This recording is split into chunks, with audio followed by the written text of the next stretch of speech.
வணக்கம் மக்களே! எல்லாரும் எப்படி இருக்கீங்க? நல்லா இருக்கீங்கன்னு நம்புறேன். இந்த வீடியோஸ்லாம் யூஸ்ஃபுல்லா இருக்கும்னு நம்புறேன். ஸோ வீடியோக்குள்ள போறதுக்கு முன்னாடி தேங்க்ஸ் ஃபார் வாட்சிங். நெறைய பேர் பார்க்குறீங்க வீடியோஸ். ஹெல்ப்ஃபுல்லா இருந்துச்சுன்னா ஷேர் பண்ணுங்க, லைக் பண்ணுங்க, கமெண்ட் பண்ணுங்க. அப்பதான் எனக்கும் தெரியும். ஃபுல்லா வீடியோஸ் பாருங்க. அது ஒரு ரெக்வெஸ்ட்டு. ஸோ இன்னைக்கு மார்க்கெட் எப்படி முடிஞ்சிருக்குன்னு பார்க்கலாங்க. ஒரு 150 புள்ளி மார்க்கெட் நல்ல ஏற்றத்துல தான் முடிச்சிருக்கான். நிஃப்டி 50. அப்புறம் பேங்க் நிஃப்டி ஒரு 300 புள்ளி ஏறியிருக்கான் நல்லா. ஸோ இது ஒரு நல்ல மூவ் தாங்க.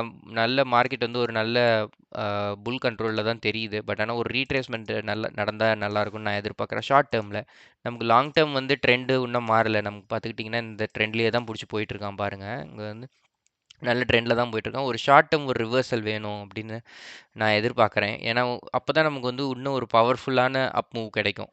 புரியுதுங்களா? நம்ம பாட்டுக்கு சும்மா ஏறிக்கிட்டே இருந்துச்சுன்னு வச்சுக்கோங்களேன், என்னைக்காவது ஒரு நாள் ஒரு 10% ஒரு 20% ஒரு 2, 3 நாள்லயே இறக்கி விட்டுருவாய்ங்க. ஸோ பார்த்த லாபம் எல்லாமே அப்படியே டபக்கு டபக்குன்னு இறக்கி விட்டுருவாய்ங்க. ஸோ அந்த மூவ் எனக்கு நடக்க வேணாம் அப்படின்னு நான் எதிர்பார்க்குறேங்க. புரியுதுங்களா? அதனால தான் அப்படியே கொஞ்சம் கொஞ்சமா இறக்கி, இறக்கி, இறக்கி, இறக்கி அதுக்கப்புறம் ஏத்துனான்னா நல்லாயிருக்கும். ஸோ அந்த மூவ்மெண்ட்டுக்கு தான் நான் எதிர்பார்க்குறேன். பார்க்கலாம் மார்க்கெட் ஆனா எப்படி போகுது அப்படின்னு. ஃபெட்டு ரேட் கட் பண்ண உடனே அதுலேருந்து ஏறிட்டே தான் இருக்கான். ஸோ இங்கே ஒரு சப்போர்ட் நல்ல சப்போர்ட் இருக்குது 24,830 புள்ளியில். பார்க்கலாம் இந்த சப்போர்ட் வந்துட்டு ஏறினா பரவாயில்லன்னு பார்க்குறேன். பட் நம்ம நினைக்கிற மாதிரி நினைக்குமா மார்க்கெட்டு? மார்க்கெட் இஸ் ஆல்வேஸ் அல்டிமேட்டுன்னு வாங்க. ஸோ மார்க்கெட் தான் டிசைட் பண்ணும் யாருக்கு காசு போகணும் யாருக்கு காசு போகக்கூடாதுன்னு. இதில் ஒரு ஃபேமஸான பழமொழி இருக்குங்க. லைக் பேஷண்ட்டாக இருக்கிறவங்களுக்கு காசு வரும், பேஷண்ட்டாக இல்லாதவங்கள்ட்ட இருந்து காசு பிடுங்கி தான் பேஷண்ட்டாக இருக்கிறவங்கள்ட்ட காசு தரும். ஓகேங்களா? ஸோ அதுதான் லாஜிக்கு. ஸோ அடுத்து பேங்க் நிஃப்டி. பேங்க் நிஃப்டி சொன்ன மாதிரி 300 புள்ளி ஏறி முடிச்சிருக்காங்க. இப்போ பார்த்துக்கிட்டிங்கன்னா அது டெய்லி சார்ட்டில் இருக்கான். ஸோ இந்த ஆல் டைம் ஹையை பிரேக் பண்ணி அடுத்த நாளும் நமக்கு ஏற்றம் தான் கொடுத்துருக்கான். புரியுதுங்களா? ஸோ இது ஒரு நல்ல மூவ் தான். பேங்க் நிஃப்டி தாங்க அடுத்து நிஃப்டி கொண்டு போகிறதுக்கு காரணமே. கோட்டாக் பேங்க் எடுத்துக்கிட்டிங்கனாலும் சரி, ஹெச்டிஎஃப்சி பேங்க் பாருங்களேன். நம்ம எதிர்பார்த்த மாதிரியே ஒரு நல்ல ட்ரிகர் பாயிண்ட் கிடச்சி டபக்கு டபக்குன்னு ஏறிட்டாங்க. இந்த மூவ் தான் நம்ம கேப்சர் பண்ணணும். புரியுதுங்களா உங்களுக்கு? இந்த மாதிரி மூவ் நம்ம வந்து நான் பிரேக் அவுட் ஆனோன்னு ஒரு பொசிஷன் எடுக்கிறேன்னு வச்சுக்கோங்களேன், அது வந்து நமக்கு கிடைக்காது. புரியுதுங்களா? நான் இந்த டிராயிங் எல்லாம் ரிமூவ் பண்ணுறேன். ஒரு சின்னதாக ஒரு திரும்பியும் ஒரு ட்ரெண்டு இது போடலாம் பேரலல் சேனலு. இங்கேருந்துன்னு வச்சுக்கோங்களேன், இங்கேருந்து அப்படியே இந்த பேரலல் சேனலு. இதை உடைச்ச உடனே பாருங்களேன் எவ்வளோ எத்தனை நாளில் மூவ் பண்ணியிருக்கான்னு பாருங்களேன். ஒரு 4, 5 நாள் 8 நாளில் எவ்வளோ பர்சன்டேஜ் மூவ் பண்ணியிருக்கான்னு பாருங்கள். ஸோ இதை வந்து நம்ம வந்து நான் பிரேக் அவுட் பண்ணோன்னே தான் வாங்குவேன்னு பார்த்தீங்கன்னா முடியாது. புரியுதுங்களா? இந்த மாதிரி ஸ்டாக்ல வந்து நம்ம ஒரு கன்விக்ஷனை பில்ட் பண்ணிட்டே வரணும். நமக்கு எப்பப்பெல்லாம் காசு கிடைக்குதோ 100, 200, 500, 1000 சேமிச்சு சேமிச்சு சேமிச்சு டப்பு டப்புன்னு நம்ம வந்து கன்சாலிடேட் பண்ணிக்கிட்டே வரணும் அமௌண்ட்டை. அப்போ தான் பாருங்கள் ஒரு 4, 5 நாள்லேயே 7% கொண்டு வந்துட்டாங்க. புரியுதுங்களா? இந்த மூவ்லாம் நம்ம கேப்சர் பண்ணணும்னா நம்ம வந்து கன்விக்ஷனை பில்ட் பண்ணணும். ஸ்டாக்ல எந்த ஸ்டாக்ல கன்விக்ஷன் பில்ட் பண்ணணுமோ அந்த ஸ்டாக்ல கன்விக்ஷன்ஸ் பில்ட் பண்ணணும். ஸோ ஹெச்டிஎஃப்சி பேங்க் அதனால தான் நான் படித்து சொன்னேன். லைக் இது ஒரு நல்ல ஸ்டாக்கு, ஃபண்டமெண்டலாக ஸ்ட்ராங்காக இருக்கான். இவன் பிரேக் அவுட் கொடுத்தானா இவனை பிடிக்கிறது கஷ்டம்னு சொன்னேன்.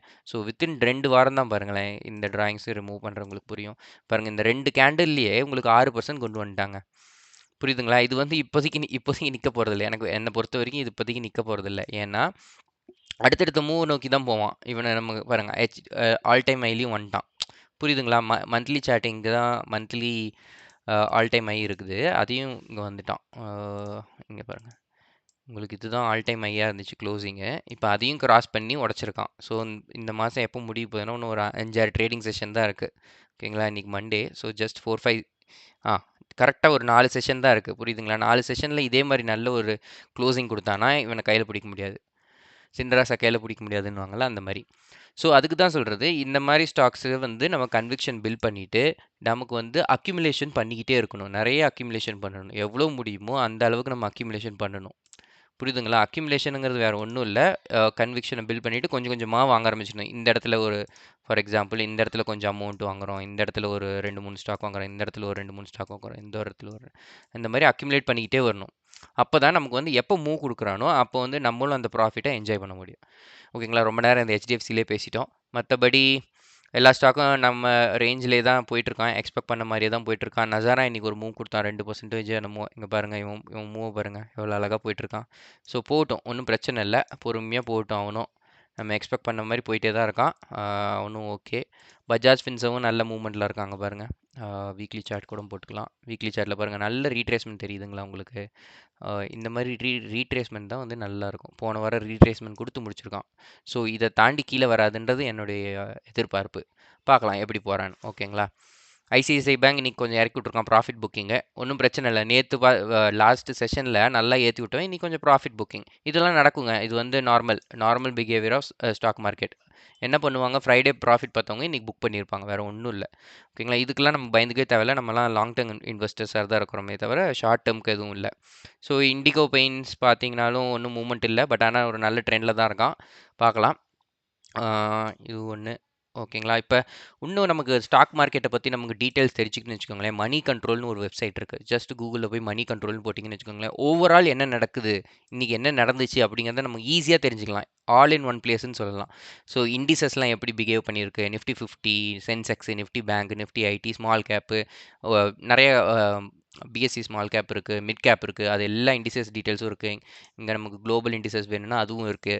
பாருங்கள், மோஸ்ட் ஆக்டிவ் ஸ்டாக்ஸில் ஹெச்டிஎஃப்சி பேங்க் வந்திருக்கான். மீனிங் லைக் நிறையா பேர் ஹெச்டிஎஃப்சி பேங்க்கில் இப்போ ட்ரேட் பண்ண விரும்புகிறாங்க. புரியுதுங்களா? அதுதான் இந்த இன்ஃபர்மேஷனுக்கான இது. ஸோ அதே மாதிரி அட்வான்ஸ் டிக்ளைன் ரேஷியோனா எவ்வளோ ஸ்டாக்கு ஓவரால் ஒரு 2000 ஸ்டாக்கில் பாருங்கள், 1560 ஸ்டாக்ஸ் வந்து அப் ட்ரெண்ட், க்ரீனில் முடிச்சிருக்கான். 939 ஸ்டாக்ஸ் வந்து ரெட்டில் முடிச்சிருக்கான். அதே மாதிரி இந்த ஸ்டாட்ஸ் வந்து நமக்கு தெரிஞ்சிக்கணும். Like end of the day நமக்கு வந்து ஒரு டீட்டெயில்ஸ் வரும். லைக் நெட் எஃப்ஐஐனா ஃபாரின் இன்ஸ்டிடியூஷன்ஸ். ஓகேங்களா? டிஐ வந்து domestic institutions like mutual funds அவனுங்களாம். எஃப்ஐஐ வந்து டைரெக்டாக ஃப்ரம் ஃபாரின் இன்ஸ்டிடியூஷன்ஸ்லேருந்து அமௌண்ட் போடுறாங்க. 14,000 கோடிக்கு வாங்கியிருக்காங்க லாஸ்ட் ட்ரேடிங் செஷனில். அதனால தான் மார்க்கெட் நமக்கு வந்து ஆல் டைம் மேலே முடித்தான். புரியுதுங்களா? ஸோ இப்போ வந்து இந்த எஃப்ஐஐஸ்லாம் உள்ளே வர ஆரம்பிச்சிட்டாங்க. இந்த எஃப்ஐஐஸ்லாம் எந்த மாதிரி ஸ்டாக்ஸை விரும்புவாங்கன்னா, இந்த மாதிரி சாலிடான ஃபண்டமெண்டல் இருக்க ஸ்டாக்ஸில் தான் விரும்புவாங்க.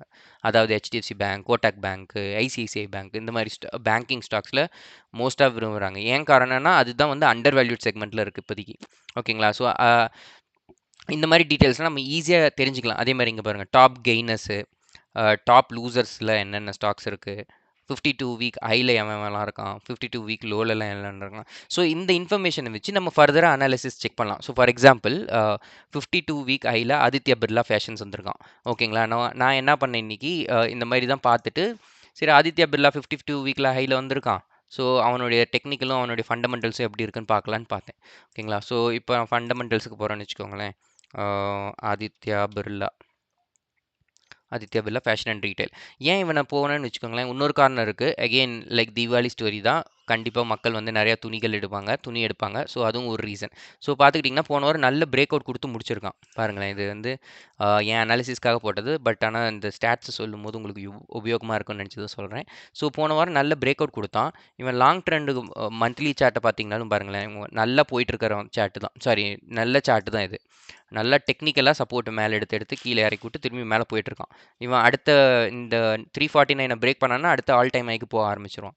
புரியுதுங்களா? ஸோ பட் ஆனால் இவனை இப்படியே பார்த்து நம்ம எடுக்கக்கூடாது. ஏன்னா இவனுடைய ஃபண்டமெண்டல்ஸ் எப்படி சப்போர்ட் பண்ணுதுன்னு பார்க்கணும். இவனுடைய ஃபண்டமெண்டல்ஸ் பாருங்களேன்.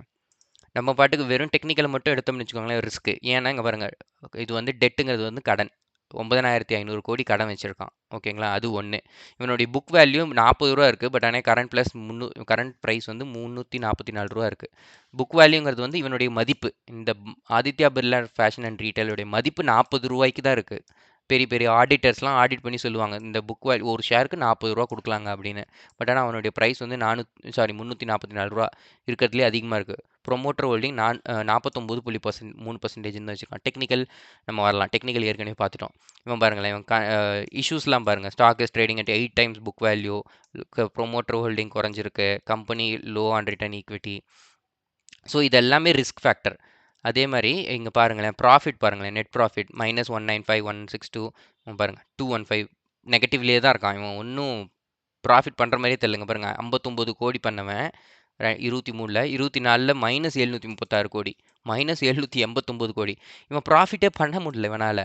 இவனை எதுக்கு ஏற்றி விட்றானுங்க ஸ்டாக்ஸு அப்படின்னு எனக்கு புரியல. புரியுதுங்களா? நமக்கு வந்து இங்கே பாருங்க, காம்பவுண்டட் ப்ராஃபிட் க்ரோத்தும் இங்கே மைனஸில் தான் இருக்கான். சேல்ஸ் க்ரோத் வேணால் கொஞ்சம் ஓரளவுக்கு ஓகே. ஸ்டாக் ப்ரைஸ் மட்டும் ஏற்றி விட்றாங்க. எதுக்கு? இதுதான் பம்ப் அண்ட் டம்ப்புங்கிறது. இந்த மாதிரி ரிஸ்க் எடுக்கக்கூடாது நம்ம. புரியுதுங்களா? நான் பாட்டுக்கு போயிருக்கலாம். நான் பாட்டுக்கு இது ஒரு நல்ல மூவில் இருக்கான், நான் பாட்டுக்கு போய் வாங்கியிருக்கலாம். பட் ஆனா ஃபண்டமெண்டலும் செக் பண்ணணும் நம்ம. அதுதான் ரொம்ப முக்கியம். அதே மாரி இன்னொரு பேட்டர்ன் பார்த்துக்கோங்க. எஃப்ஐஐஸ் வந்து குறைச்சிக்கிட்டே தான் இருக்கான். 1950, 1999, 19 0.9 இருக்கு. அதே மாரி இவன் பப்ளிக் சாரி இவனதுலயும் பாருங்க டிஐஏ 18 19ன்னு வச்சுட்டு இருந்தவன் அப்படியே கொஞ்சம் கொஞ்சமா குறைச்சி 15.53 வச்சிருக்கான். லாஸ்ட் குவார்ட்டருக்கு இன்க்ரீஸ் பண்ணியிருக்கான். என்ன பண்ணுவான், அடுத்த குவார்ட்டர் இறக்கி விட்டுருவான். அந்த மாதிரி தான் நடக்கும். ஏன்னா இங்க பாருங்க 16ல வச்சிருந்தாங்க, ஜூன் 23ல 16% வச்சிருந்தவங்க டிஐஏ அடுத்த குவார்ட்டரில் 17.01 வச்சிருந்தான். அதுக்கு அடுத்த குவார்ட்டரில் வித்துட்டான். 3% வெளியில் வந்துட்டான். சும்மா ஒரு 20.20% ஏற்றிட்டு 2.20% இறக்கி விட்டான். புரியுதுங்களா? இப்படி தான் வந்து ஸ்டாக் வந்து கைமாற்றி விடுவாங்க. இந்த ஸ்டாக்லாம் எங்கே போச்சுன்னு பார்க்குறீங்க? இது எல்லாமே ரீட்டைல் பப்ளிக்கிட்ட தான் வந்திருக்கும். இங்கே பாருங்கள், இந்த பப்ளிக் செக்டர் இருக்குதுல, பப்ளிக் பீப்புள் கிட்ட தான் வந்திருக்கும். ஸோ பப்ளிக் தலையில் கட்டி விட்டு எஸ்கேப் ஆயிடுவானுங்க இந்த மாதிரி ஸ்டாக் ஃபண்டமெண்டல்ஸ் இல்லாமல் இருந்துச்சுன்னா. ஸோ இதெல்லாம் நம்ம பார்த்து தெளிவாக வேலை செய்யணும். இந்த இந்த ஸ்டாக் மார்க்கெட் வரைக்கும் இப்படி தெளிவாக இருந்தோம்னா நமக்கு ப்ராஃபிட்டை மட்டும் தான் பார்ப்போமே தவிர நெகட்டிவ் பார்க்கறதுக்கு வாய்ப்பே இல்லை. ஓகேங்களா? வென்எவர் டெக்னிக்கலை பார்த்தோம்னா அதே மாதிரி அது சைட் பை சைடில் ஃபண்டமெண்டல்ஸும் பார்த்துடணும். ஃபண்டமெண்டல் சப்போர்ட் பண்ணால் மட்டும்தான் டெக்னிக்கல் பேட்டர்னையும் நம்ம எடுக்கணும். அப்படி இல்லை அப்படிங்கிறீங்கன்னு வச்சுக்கோங்களேன், இந்த ஆதித்யா பிர்லாக்கு ஏதோ ரீசெண்டான நியூஸ் இருக்குதா, லைக் இவனுக்கு ஏதோ பல்கான ஆர்டர்ஸ் கிடைச்சிருக்கா, ஏதோ ஒரு பெரிய கம்பெனிலேருந்து ஆர்டர் எடுத்திருக்கானா, இல்லை இவனுடைய வந்து ரா மெட்டீரியல் காஸ்ட் கம்மியாயிருக்கா, இவனுக்கு ஏதோ டேர்ன் அரவுண்ட் ஸ்டோரி தெரியுதா அப்படிங்கிற டீட்டெயில்ஸும் பார்க்கணும். ஏதாவது ஒன்று நமக்கு வந்து சப்போர்ட் பண்ணணும். ஃபண்டமெண்டல்ஸ் ப்ராஃபிட் பண்ணுற கம்பெனியாக இருக்கணும், இல்லைன்னா க்ரோத் ட்ரெஜெக்டரி நல்லா இருக்க கம்பெனியாக இருக்கணும். ஓகேங்களா? ஸோ இந்த மாதிரி டீட்டெயில்ஸ்லாம் பார்த்துட்டு தான் நம்ம வாங்கணும். ஓகேங்களா? Coming back to this information. 52 week ஆகி டெக்னிக்கல் ட்ரெண்ட் பாருங்களேன். இவனுங்கெல்லாம் புல்லிஷாக இதை எந்த கம்பெனி புல்லிஷ் டர்ன் ஆயிருக்கு, பியரிஷ் டர்ன் ஆயிருக்கு, அது எல்லாமே தெரிஞ்சுக்கலாம் இங்கேருந்து. ஓகேங்களா? இதில் மட்டும் இதில் அடுத்த கீழே செக்ஷனில் ஒன்லி பையர்ஸ் செல்லர்ஸ் இருக்காங்களா, வால்யூம் எந்த கம்பெனிக்கு அதிகமாக இருக்குது, இது எல்லாமே நம்ம பார்த்துக்கலாம். இப்போ டேர்னிங் புல்லிஷில் பார்த்தீங்கன்னா பாருங்க, இப்படி போனீங்கன்னா இன்னும் ஃபுல்லாகவே கிடச்சிரும் என்னென்ன கம்பெனிலாம் புல்லிஷாக இருக்கிறான் அப்படிங்கிற மாதிரி. ஓகேங்களா? ஸோ இதை வந்து ஃபஸ்ட் லெவலாக வச்சுக்கலாம். ஃபஸ்ட் லெவல் ஸ்டாக் பிக்கிங்காக வச்சுக்கிட்டு அதுக்கப்புறம் நம்ம அனாலிசிஸை பண்ணணும். புரியுதுங்களா? ஹெச்டிஎஃப்சி லைஃபும் வெரி புல்லிஷில் போயிருக்கான். ஸோ இந்த மாதிரி தான் நம்ம பார்க்கணும். ஓகேங்களா? இந்த வீடியோ யூஸ்ஃபுல்லாக இருக்கும்னு நம்புகிறேன் கண்டிப்பாக. இன்னும் ஏதோ டவுட்ஸ் இருந்துச்சுன்னா பிங் பண்ணுங்க, ஐ மீன் கமெண்ட் பண்ணுங்கள். எந்த டவுட்ஸ்னாலும் ஷேர் பண்ணலாங்க. பாருங்கள், இண்டிகோ பைன்ஸ் வந்து புல்லிஷில் இருக்கான். ஓகேங்களா? ஸோ நம்ம பிக் பண்ணதும் இவன் பிக் பண்ணியிருக்கிறதும் கரெக்டாக போகுது. இந்த மாதிரி நம்ம வந்து கிராஸ் வெரிஃபை பண்ணிக்கலாம். நம்ம அனாலிசிஸ் கரெக்டாக இருக்கா அப்படிங்கிறத கிராஸ் வெரிஃபை பண்ணிக்கலாம்னு சொல்ல வரேன். ஓகேங்களா? இந்த வீடியோ பிடிச்சிருந்தா லைக் பண்ணுங்கள், கண்டிப்பாக ஷேர் பண்ணுங்கள் ஃப்ரெண்ட்ஸ் கூட. ஏதோ டவுட்ஸ் இருந்தால் கமெண்ட் பண்ணுங்கள். வேறு ஏதாவது டாப்பிக்கில் வீடியோ போடணுன்னு சொன்னீங்கன்னா கண்டிப்பாக போடலாங்க. தேங்க்ஸ் ஃபார் வாட்சிங். Keep supporting me. தேங்க்ஸ். நன்றி, வணக்கம்.